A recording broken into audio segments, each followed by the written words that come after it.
Hola, ¿qué tal? Espero que estén súper bien. Yo soy Lisette y estos son los misterios de Lee. El caso que conmociona al archipiélago. Investigación para encontrar al menor de 11 años. Ha sido localizado esta mañana un cadáver. Condenados a prisión. Hallado los cuerpos sin vida. Se busca a un joven de 29 años, parecido al cadáver de un hombre.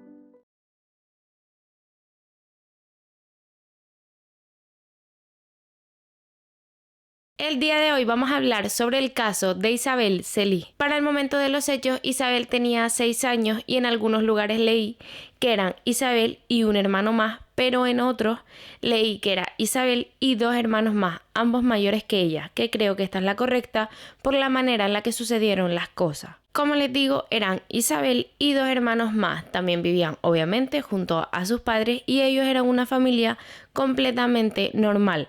Los padres trabajaban, los niños iban al colegio, hacían deporte, iban a clases extraescolares, es decir, una familia completamente normal. El día 21 de abril del año 2012, uno de los hermanos de Isabel jugaba un partido, por lo que Isabel, el otro de sus hermanos, y sus padres fueron a ver este partido. Cuando este acaba, pues ellos terminan de pasar todo el día juntos, almuerzan juntos, cenan juntos e incluso cuando terminan de cenar se quedan viendo la tele toda la familia junta. Su madre le hace a Isabel en el pelo 2 trenzas para que no se le enredara el pelo al dormir y sobre las 11 de la noche ella misma, la madre, acuesta a Isabel, la deja durmiendo y toda la familia se va a dormir menos el padre que se queda en el salón viendo la tele. Esto es un dato bastante importante. Ya pasado un rato de estar viendo la tele, el padre se queda dormido. Él se queda dormido en el sillón, que es algo bastante importante, así que recuérdenlo. Y sobre las 5 de la mañana se despierta, se da cuenta de que está en el sillón y se va a su cama. Alrededor de las 7 de la mañana, la madre se despierta, se prepara y se va a trabajar, por lo que se queda a cargo de preparar los niños y llevarlos al cole el padre. Llegada la hora, el padre se levanta para despertar a los niños, prepararlos para ir al cole, cuando llega hasta la habitación de Isabel y al abrir se da cuenta de que Isabel no está. Obviamente él empieza a buscarla por toda la casa, por la habitación, pero bastante tranquilo. Él despierta al resto de sus hijos y les dice, pues oye, han visto a su hermana, ¿dónde está? No está en la habitación, y entre todos empiezan a buscarla y ellos están un largo tiempo buscándola. Uno de los niños, más concretamente el mayor, entra en la habitación de Isabel y se da cuenta de que la ventana está abierta. Además, ellos tenían una malla de estas antimosquitos y esa malla no estaba, la habían arrancado y estaba tirada en el suelo. Para el momento en el que ellos se dan cuenta de esto, ya llevaban unos 10-15 minutos buscando a la niña por toda la casa y los alrededores. Entonces, como no la encontraban, ya después de ver cómo estaba la ventana, dicen, pues esto no es normal, y el padre llama a la policía. En la llamada, el padre se muestra súper tranquilo. Él está con calma a pesar de la situación de que has perdido a tu hija, es decir, se supone que tenía que estar en la cama y no está, pero él está bastante tranquilo y las preguntas pues que le hace la policía, todos los datos, él es capaz de darlos a la perfección y esto hizo sospechar. Cuando la policía llega a la casa, obviamente empiezan a inspeccionar todo y le preguntan al padre pues que qué habían hecho, si alguien había visto a la niña, y el padre le cuenta absolutamente todo, es decir, que ellos el día anterior habían estado todo el día juntos, que se habían acostado, o sea, que la familia se había ido a dormir, que él se había quedado dormido en el sillón, todo lo que yo les acabo de contar. Y obviamente también le dijo que esa mañana, aunque su mujer no estaba en su casa y se había ido a trabajar, nadie la había visto, es decir, que nadie había pasado por la habitación de Isabel. En ese mismo momento empieza la búsqueda no solo por parte de la policía, sino también por parte de la familia. Ellos buscan a la niña por toda la zona, en la propia casa, en distintas casas, en bosques e incluso dan la alarma a México porque donde ellos vivían estaba bastante cerca de México. Y pensando en que a lo mejor alguien se la podía haber llevado hasta allá, pues le dieron la alarma para que ellos también supieran. También interrogaron a varios vecinos de la zona y una de las vecinas dijo que sobre las 6 de la mañana sus perros empezaron a ladrar muy fuerte, no solo los de ella, sino que también los que tenían los vecinos. Dice que después de todos los ladridos de los perros escuchó un murmullo de varios hombres, pero ella no le dio importancia y simplemente siguió durmiendo porque estaba muy cansada. La policía investigó toda la casa y sus alrededores, pero lo único que lograron encontrar fueron unas gotas de sangre que eran de Isabel y estaban en la misma habitación de Isabel. Esto empezó a pasar el tiempo, ellos no encontraban más pistas, no tenían un hilo de dónde tirar y el caso empezó a desvanecer. Obviamente los padres de Isabel no iban a permitir que el caso se desvaneciera y que se dejara de investigar, por lo que ellos mismos contratan a un investigador privado. Para ese momento, la madre de Isabel tenía un primo que vivía bastante cerca de ellos y cada 2 por 3 pues estaba en su casa, pasaban tiempo juntos y demás. Pues algo bastante extraño es que cuando la niña desaparece, el primo de repente, sin dar explicaciones ni decírselo a nadie, decide mudarse. No solo se muda de casa, sino que también se muda de estado. A él lo interrogan, le preguntan qué hizo el día de la desaparición de Isabel y él tenía coartada. Él cuenta que él estaba con unos amigos que estaban a modo de celebración y habían consumido. Obviamente también se le interroga al resto de amigos y todos concuerdan de que llegado a cierto punto de la fiesta todos se quedaron dormidos, por lo que tampoco podrían decir si este chico salió de la casa o no. La policía siguió investigando, consiguieron un par de pistas más, pero nada les llevaba a quién pudo hacerlo o dónde estaba Isabel. Al no encontrar absolutamente nada de pistas ni de nada, pues la policía empieza a sospechar del padre de Isabel. ¿Por qué? Pues porque él tarda entre unos 10 o 15 minutos en hacer la llamada en la que diría pues que a la niña se la habían llevado. Esto era bastante extraño, aunque como les dije antes, este era el tiempo en el que ellos estaban buscándola. También en la llamada él se muestra bastante tranquilo, algo que no es para nada común cuando se te pierde tu hija. A él lo interrogan y en su declaración él dice que su mente no aceptaba que la niña no estaba ahí, es decir, a él no le cabía en la mente que alguien se la había llevado. Él todo el tiempo pensó pues que la niña estaba por la casa, que estaba escondida, que se escondió por el jardín o cualquier cosa de esa, pero que en su mente no cabía que a la niña se la hubieran llevado. Él también explicó que durante bastante tiempo estuvo trabajando como técnico de traumatología, por lo que tras pasar ciertas situaciones en este trabajo, se convirtió en una persona bastante calmada frente a situaciones frustrantes. La gente no entendía cómo alguien había entrado al jardín, había quitado la malla antimosquitos, abrió la ventana, se llevó a la niña y el padre no se dio cuenta. ¿Por qué piensan esto? Pues porque la habitación de Isabel pegaba, o sea, quedaba de frente con el salón donde pasó mayormente la noche el padre de Isabel. Entonces la gente dice, ¿cómo hacen eso? Y estás tan cerca y no te das cuenta. Y aquí voy a dar yo mi opinión porque es mía y solo mía.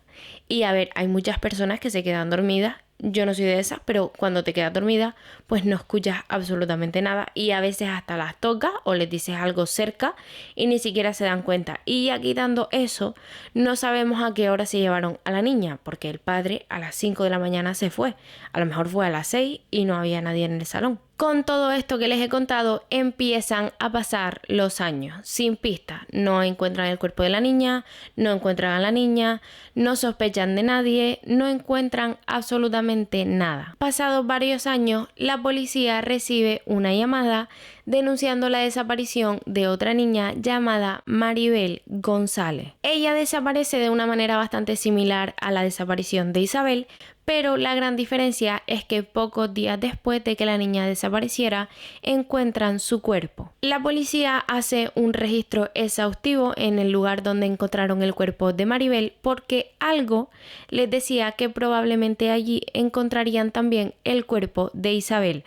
Esto aquí yo no lo entiendo mucho porque yo no sé, yo entiendo que son policías y ya, pero no sé cómo llegan a la conclusión de relacionar ambos casos tan diferentes, con tantos años de diferencia, y decir que ahí también van a encontrar el cuerpo de Isabel. A mí me parece también bastante extraño. Para sorpresa de todos, tras investigar toda esa zona, encuentran los restos de un cuerpo y los mandan a examinar. Y efectivamente eran los restos del cuerpo de Isabel Celí. En ese lugar encuentran restos de huesos de Maribel, de Isabel, y también estaban mezclados con restos de huesos de animales. Vamos a esclarecer un poco más el caso. La policía llevaba varios años detrás de un delincuente menor, por así decirlo. Había entrado varias veces en la cárcel, supuestamente, ahora lo conoceremos bien, por delitos menores. Este hombre era Christopher Clement. Él ya estaba en la cárcel porque tenía varias condenas por robos y delitos menores, cuando le hacen una prueba con el cuerpo de Maribel y se dan cuenta de que él había sido el culpable de llevarse a Maribel y de quitarle la vida. Les digo, tampoco sé cómo llegan a esa conclusión de encontrar el cuerpo de Maribel, hacerle una prueba precisamente con él. No sé cómo llegan a esto, pero qué bien que lo encontraron. Él empezó a pedir que le bajaran la condena por ciertos delitos y él ofreció a cambio dar información sobre ciertos casos. La policía acepta este trato, rebajarle la condena a cambio de esta información siempre y cuando sea verdadera, y es ahí en donde encuentran el cuerpo de Isabel y de Maribel. Obviamente todo esto se dio a conocer a la población quién era él, qué había hecho, que estaba relacionado con ambos casos, y ahí es cuando empiezan a salir ciertas cosas de su vida, que ahora veremos, y que hace pensar que probablemente todo se pudo haber evitado. Christopher se encargó durante 20 años de formar su gran historial delictivo. Entre todos estos delitos se encontraban algunos por motivos sexuales, por asaltos, por robo de identidad y por hurto. Con tan solo 16 años, él fue culpable de abuso sexual con penetración de objetos y fue condenado tan solo a 18 meses de cárcel y 10 años de libertad condicional. Para el año 2002, él fue encarcelado otra vez por varias cosas y entre ellas por haberse saltado la libertad condicional. Él vuelve a salir, lo ponen en libertad y otra vez vuelve a entrar en la cárcel, esta vez por robo de identidad y obstrucción legal menor. Para el año 2006, otra vez por robo, él fue condenado a 2 años de libertad condicional y más tarde en Florida se le pone una denuncia por acoso. A él le vuelven a poner cargos por esta denuncia, pero más tarde otra vez lo dejan en libertad condicional. Tras todo esto que les he contado, él vuelve a ser condenado por delitos sexuales, pero para el momento en el que lo detienen, la policía que lo hace no le lee sus derechos, por lo que él queda en completa libertad. Para el año 2008, él vuelve a tener otra denuncia por delitos sexuales y es condenado a 46 meses de prisión. Él pasa de esta manera, entrando y saliendo de la cárcel, muchísimos años hasta el 22 de marzo del año 2012, un mes antes de la desaparición de Isabel, que ya es puesto en libertad. Christopher puso sus propias condiciones para hablar.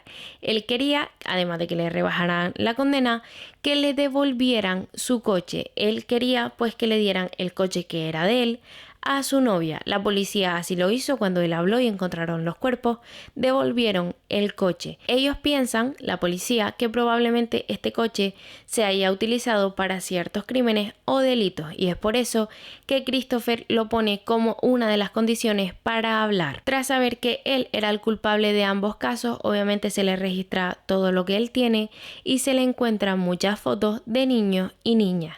Dice que se le encontraron 200 fotos, de las que 127 eran niñas menores de edad. Por Maribel González, él es declarado culpable de asesinato en primer grado y secuestro y es condenado a cadena perpetua. Además de esta cadena perpetua, también es condenado a 17 años más de cárcel por haber secuestrado a una menor de edad. Más tarde a su condena se le sumarían 22 cargos más, entre ellos por el caso de Maribel e Isabel. Cuando salió a la luz que él era el culpable y los padres de Isabel lo vieron, la madre se queda bastante sorprendida, pues ella dice que ya había visto antes a este hombre. Él decía, iba a tocar a la casa de los padres de Isabel y decía que él tenía un negocio de compra y venta de coches.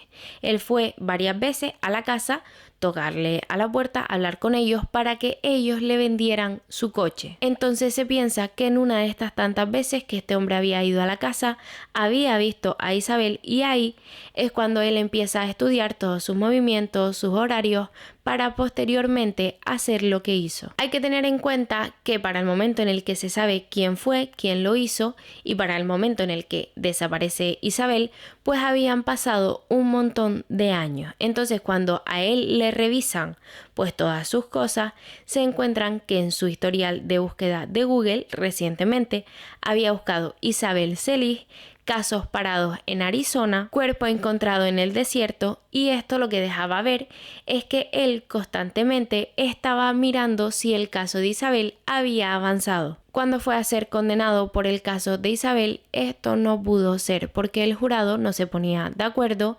Algunos pensaban que era el padre y otros pensaban que había sido él. El cuerpo de Isabel llevaba muchos años en ese lugar donde lo encontraron y estaba muy deteriorado, por lo que no se pudo demostrar que él había tenido algo que ver en el caso y ni siquiera se pudo determinar de qué manera murió.